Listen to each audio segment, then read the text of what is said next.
money, that means all sorts of stuff that he has. You need to get out there with a Mercedes and a gold watch and all the money. I need you to go reclaim stuff that he has wrongfully gotten and things that he's stolen. If God really said that to you, how many of you would say, "Yippee! Tijuana, which way?" Getting your compass out, typing it into your smartphone so you have MapQuest directly there. Would you be freaked out? I know I would be. I'd be going to the biblical languages to see if God really says these sorts of things. What does he mean by go? Maybe it's just a theoretical go. The thief comes to steal, kill, and destroy. And what I discovered is that if I thought God was going to send me to Tijuana, I'd be on my knees. I'd be praying for his power. I'd be praying for his protection in a way that I'd never prayed before. But if these kids that we have at Project Patch are things that Satan has stolen, that he's planning on killing, he's planning on destroying, why wouldn't I be in prayer when it comes to the work that we do?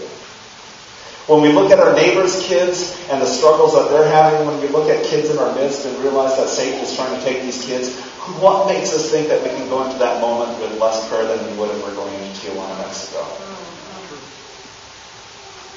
Why is he so set on taking our kids? Have you guys been wondering what this is? Not really. Legos. And I break this every time, so just get ready for that. This is a stack of 80 Legos. 10 Legos for each, as the color goes up. And so this is going to offend some of you here. This is a lifetime. So some of you that are over 80, bonus. You're on the bonus tiers. You're living beyond the dream.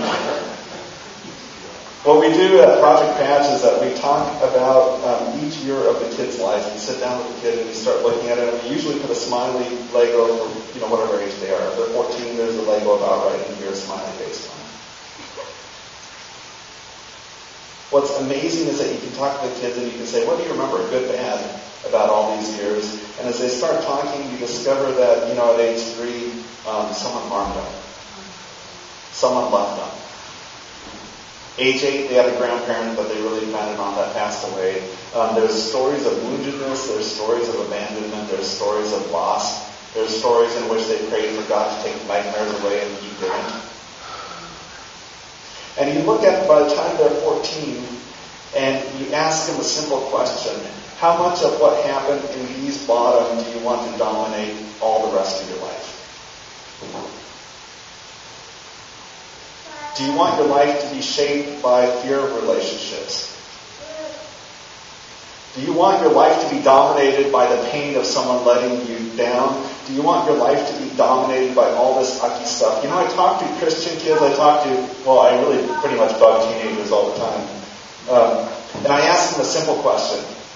How many of you believe that you're going to find someone, fall in love, get married, stay married until death do you part?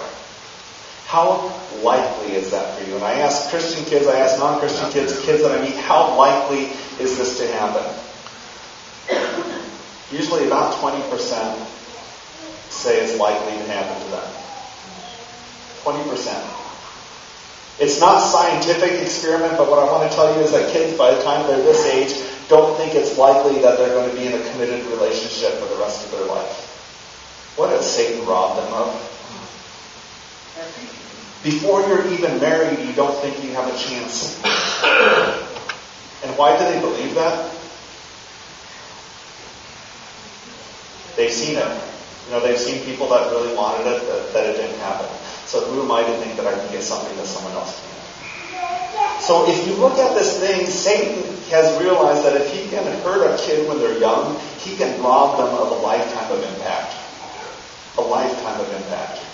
If they can just get to the point that they're numb, medicated, don't care anymore, spend life in the basement, uninvolved, is that a win?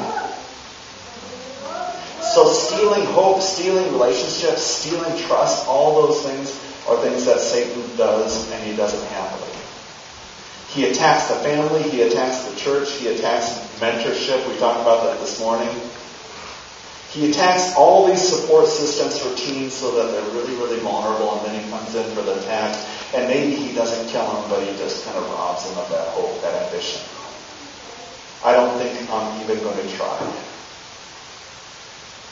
And then he whispers doubt into our kids' ears, and they end up spending lives being mediocre.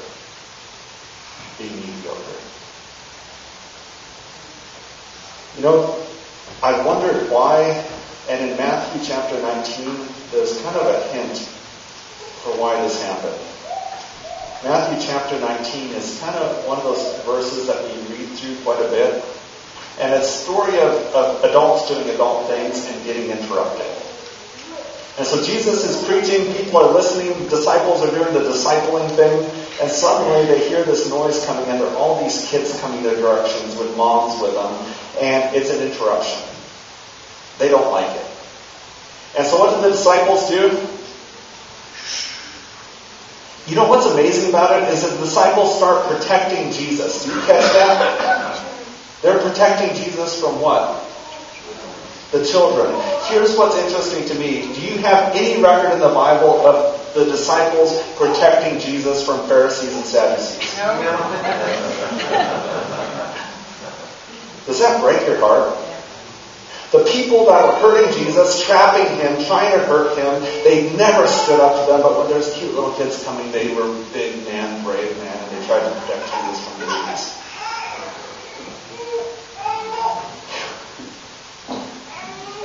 Jesus stopped them. Jesus stopped them. He stopped what he was doing with the big boy talk, and he called the two kids to him, and he blessed them. They sat on his lap. He looked them in the eye, took the paws of heaven, and can you imagine that moment? Can you imagine that moment? And what he said is something that I think we passed over too long. It says, and you'll read it up there, it says, let the little children come to me and do not hinder them, for the kingdom of heaven belongs to such as these. And that's a phrase that